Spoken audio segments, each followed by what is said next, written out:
Have tracked down Josue Pavón of CLNS Media to talk some Eastern Conference Finals, CLNS in Boston, that is, and he joins us now on the Folsom Lake Honda Hotline. Folsom Lake Honda, your one-stop Honda shop. Josue, how are you this afternoon, man? Good. I'm ready for a good matchup, a good even matchup in Game 2, or it could be lopsided. I shouldn't ask how you're doing. I should ask how Boston fans are doing, because normally my co-host on the show, Nick, he's from the Northeast. Actually, he's back in Providence right now taking care of some family business, and he doesn't have any hair, but he would be pulling his hair out over these Celtics.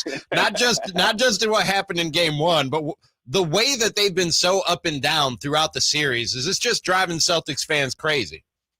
Yeah, it's driving them insane, man. It's driving them up the wall. And it's funny because I don't understand why they're so surprised. You know, it's like, man, we're in May now, and they've been doing this since the very beginning, man. Well, maybe outside of the quick start, that first 2 to 3 weeks, they were money, you know. Mm-hmm. But when it comes to playing down, see, at this level, I don't want to even say playing down to their competition, because you should be rising to the occasion as a contending championship favorite. You know, it's exactly what they are and who they've been essentially since the Milwaukee Bucks were eliminated, you know, or at least favorites to win the East. And, you know, you're not quite sure which team is going to show up. But I'll tell you this much, though.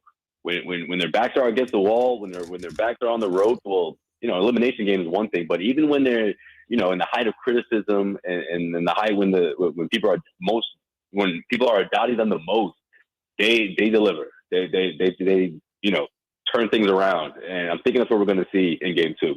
Josue, on the outside looking in, you get to cover the Celtics. Who is that leader in the locker room, man? Ime was there, now he's gone. It looks like Mazzulla. You know, we don't know from the outside looking in. I know Tatum seems to be a little quiet. I love Jaylen Brown, but I always try to pinpoint Marcus Smart. Who's that leader? Is it Marcus Smart? Does the team go as Marcus, or is it someone that Jason Tatum or Jaylen Brown?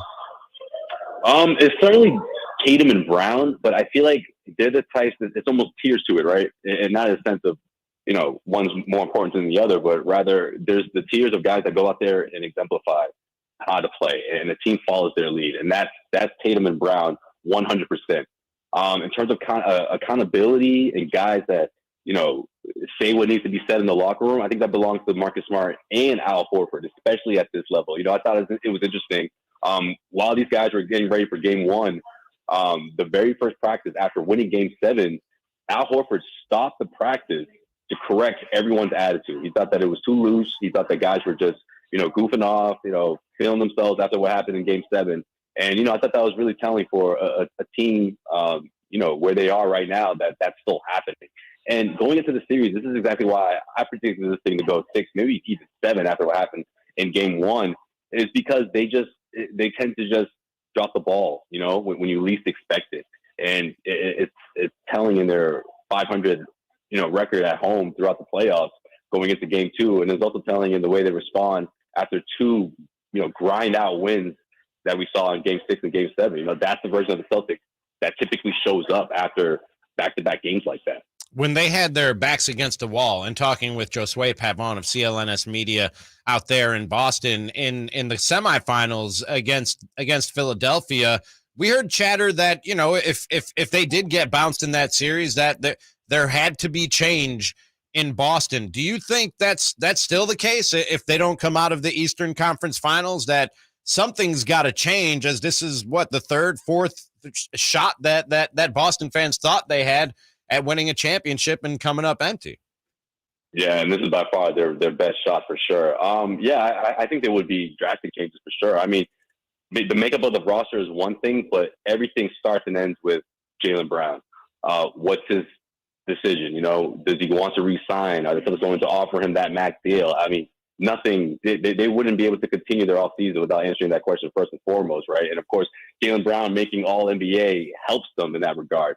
He's able to get the max deal, which would make him the highest paid player in the NBA, at least now on paper, if the Celtics go out and offer him the absolute max. And I think it would be in their best interest to do that and then figure things out after that. But yeah, for sure. I mean, if they got bounced out, especially in Game 6, especially after a Jason Tatum performance, let's say that didn't go the way it did in those last 5 minutes, I think it would have been, a big talking point as to should you keep these two together? Does Jalen want to stick around? And what the heck, I forget I'm on the podcast. I'm not on a podcast here. I almost said another word, but it would be what happened to Tatum? Is he a superstar? Is he not a top 5 player? It would have been crazy, to be honest with you guys, because the criticism in Boston, as you can imagine, would have been at an all-time high.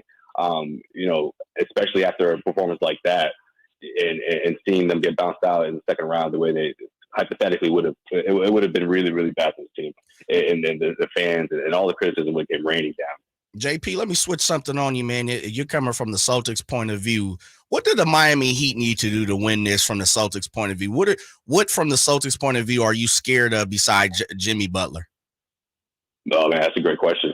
A lot of what we saw in game 1, and it'll be interesting to see how that translates in game 2, especially when you got guys knocking down threes. I mean, this Celtics team, when you get them out in the fast breaks and you're taking 1-2 passes up the floor off of their misses, and you're converting layups and threes, or a combination of two, and you got 3 or 4 guys who have three plus 3-pointers going in the second half. I mean, that's it. That's it for sure. Because Celtics, they struggle to defend the 3-point arc.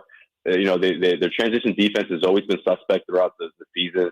And the Miami Heat, that's what they do. I mean, they have the weapons to do that, and they can do that on a consistent level. Now, what we saw in game 1, I don't know if they can duplicate that per se. I mean, especially when you look at the supporting cast. I mean, 4 players scored 15 points. Each and every one of them scored at least 3 3-pointers.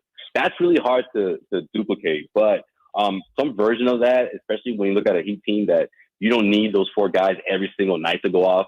You need some sort of combination, of course, to make up for the loss of Tyler Hero, right? You need some sort of combination of Martin, Duncan Robinson potentially. I do think he has at least one game in where he can be, one of those guys that just can't miss. Maybe that's tonight, maybe not, maybe in Miami. And, who am I forgetting here?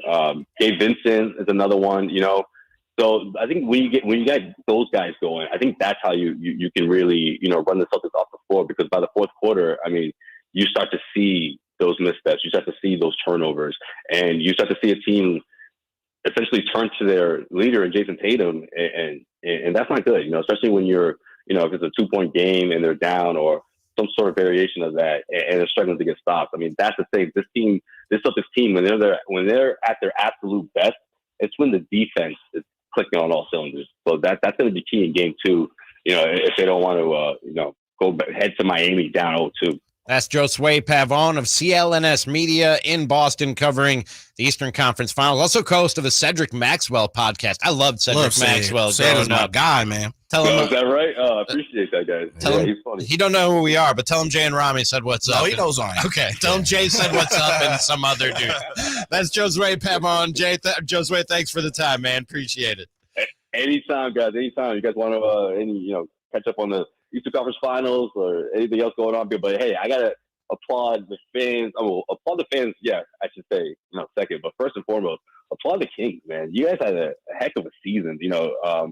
Kyle Draper is a friend of mine, and we had him on a couple of times on the podcast, and it was funny seeing his expectations, or seeing the Kings rather exceed his expectations and enthusiasm.